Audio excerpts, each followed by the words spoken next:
Hello guys, welcome back to my channel. It's Reese Philosophy. Today I want to talk about the dark side of cocaine. Now you may be wondering, what do you mean by the dark side of cocaine? Over the years, cocaine has been glamorized as, a drug of the elite, a drug for the tech guys, a drug that all the guys in finance use, something that can keep you going forever, will give you the most amazing sex life, and generally make you feel quite godlike. If used safely, responsibly, and actually using reasonable quality cocaine, you can have a very nice experience and a very nice high. However, nowadays cocaine is definitely being cut. It's not as pure as what it used to be. Addiction and abuse are rife, and honestly, it can ruin and destroy your life. So today I want to discuss 5 reasons why you should avoid cocaine, reduce your use of cocaine, and just simply stay away from it. Now, for those that do use, of course, I'm not here to judge. This is a channel that is focusing on harm reduction and education, but this video is more aimed at those that are curious, that want to try cocaine, that want to know what it feels like. There are some things that you just don't know or you won't think will happen to you. So firstly, let's discuss what cocaine is. So cocaine is a stimulant. Stimulants are types of drugs that typically give people energy. So they stimulate your heart rate, they increase the blood flow, and essentially they make you feel more energized and more alert. Historically, people actually used to chew coca leaves and ingest them, basically for this effect, for being energized. Nowadays, and the cocaine that we're used to is synthesized. The leaves are basically cooked, and extracted from that is a chemical called hydrochloride, which essentially is. People take cocaine for a host of reasons, but typically cocaine can make you feel very pleasant. It can make you feel very happy, very energized, very confident, very chatty. It can make you enthusiastic about things, music. When you're in a conversation, you may feel very, very, very intrigued. You may want to speak a lot. Physically, it can make people feel quite aroused, sexually aroused. And if you have pure cocaine, it can make you feel euphoric. Now, I will discuss that a little bit later in the video, because there are a lot of people that have said, I don't take cocaine, it doesn't do anything for me. It's probably because what they're taking is not as pure. But yeah, typically cocaine makes you feel euphoric. Now, there are negative aspects. It can also make you quite aggressive, agitated, paranoid, irritated. It can also actually make you feel violent. I have actually personally seen people do a couple of lines and then try to fight everybody. And also can make you feel quite shaky as well. It's not common to actually kind of start shaking and start feeling quite overwhelmed. So those are some of the feelings that cocaine make you feel. And the way there are 5 reasons in particular why I think cocaine should be avoided at all costs if you possibly can. Now, the first reason is the level of addictiveness. Cocaine is probably one of the most addictive drugs, if not followed by heroin. Is extremely addictive. And the main reason is because how it affects the brain. Essentially, when we take cocaine, what we do is we flood our brain with dopamine, and dopamine is a chemical that is responsible for pleasure and satisfaction. And so you do a line, within about 5 to 10 minutes your brain is filled with a lot of dopamine, and after about 20 to 30 minutes it depletes. Now, when you keep doing cocaine, what you do is you stop your brain from naturally replacing the dopamine in its own natural cycle. So what you tend to find is that a lot of people, the more they abuse cocaine, when they're not on it, they feel like absolute crap. They feel like shit. They feel like death, and they feel lifeless. So what they do is that they take more to feel normal. And this creates a cycle of dependency and addictiveness. And this can happen very, very quickly. This can happen quicker than you can say, shit, I think I'm hooked on this. A second reason why cocaine should definitely be avoided, if possible, is the purity. A lot of people nowadays, especially, and I live in Britain, so I'm going to speak purely about, in Britain, because that's where I live. But cocaine typically is about 60 to 70% pure. It's heavily cut, and it's cut with some dodgy substances. If you knew what your cocaine was cut with, you probably would not want to take it. So common cocaine additives or adulterants, which is another way of describing cutting agents, include laundry detergent, laxatives, caffeine, boric acid, local anesthetics like procaine, creatine. Also, one thing I would like to say as well, especially up in Scotland, they have something called 50-50, which is actually kind of 50% cocaine, 50% benzococaine, which again is like a local anesthetic. So it's this thing of giving you the numbness in your mouth.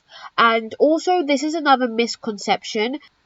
A lot of people believe that if you rub cocaine on your gums, if your gums do not go numb, then actually your cocaine is fake. That's not necessarily true, because some of the additives are local anesthetics. So it's not even the cocaine that's numbing your face, your nose, your mouth, your lips. Is actually what's being cut with. Typically, these substances are all white and in a powdery form, so that will visually indicate to you if your cocaine has been cut. Something I would recommend looking at is whether you're getting something that is very much powdery, or if it's quite flaky and almost kind of like little bricks. I'll insert a couple of pictures so you can see what I mean. Now, by all means, it is possible to cut stuff and re-brick it, almost reform it into a sort of like structure. But usually what they do is they crush the actual cocaine and put in the cutting agents and mix it all together. So if you're getting a product that is very, very cut, then obviously what you need to understand is that it's probably, not very pure. Now, these additives may not always be extremely dangerous to you. Something like laundry detergent, I probably wouldn't want that in my body. Something like caffeine, that would give you, again, that kind of energetic effect. So may not be as dangerous.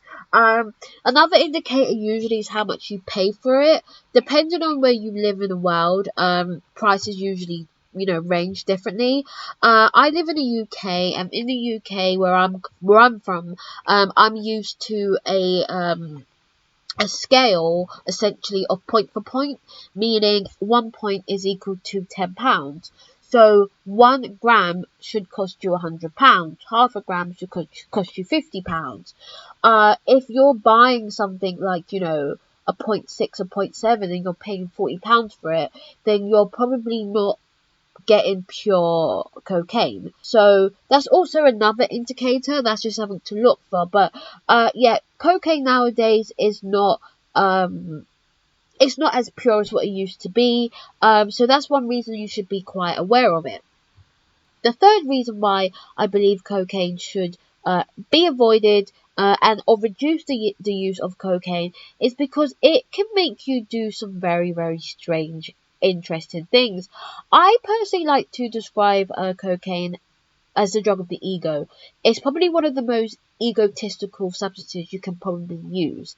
Now, it is possible to go out there and enjoy cocaine and have a great time, and go out with your friends and have a nice conversation and so forth.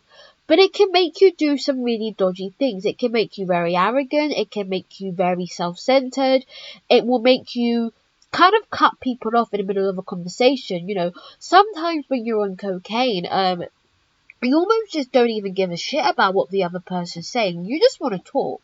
You just want to talk about yourself. You just want to, be the center of attention. You may want to go out and have a fight. Or you may want to be like, you know what, I want to take over this party. I want to play my music.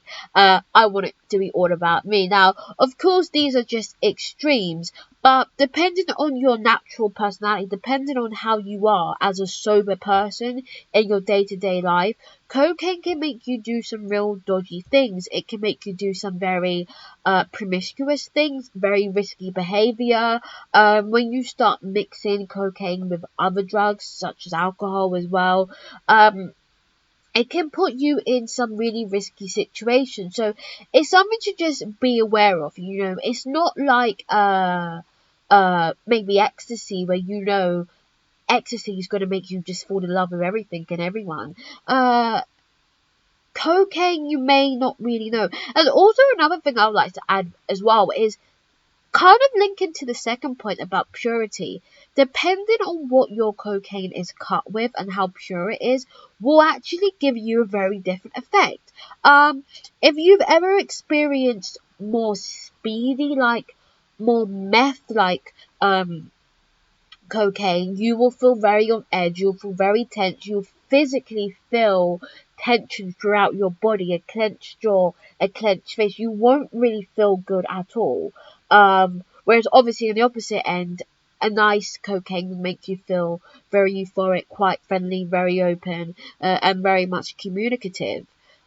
Brings me on to my fourth reason. The fourth reason why I would recommend you stay away from cocaine and avoid it if you can is because it is a very expensive drug. It is probably one of the most expensive drugs. Again, as I kind of mentioned before, it all depends on the purity.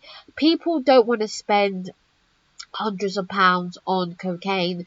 So, yeah, we know that our products cut to a certain extent.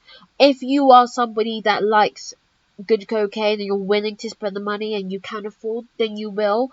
But it is very, very expensive. And if you do, unfortunately, find yourself going down the route of addiction, you are going to burn through your money super fucking quick. It will happen before you know it.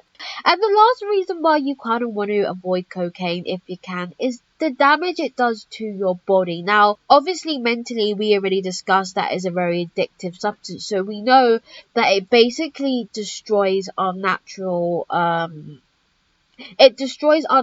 brain processes. Now, if you do a little bit of research on neuroplasticity, the brain can always restructure itself. So, no damage is ever permanent. It may just take a long time to get back to where you were. But the damage that cocaine does to your body, particularly on your nose, and particularly in terms of your appetite. Now, in terms of your appetite, this one is...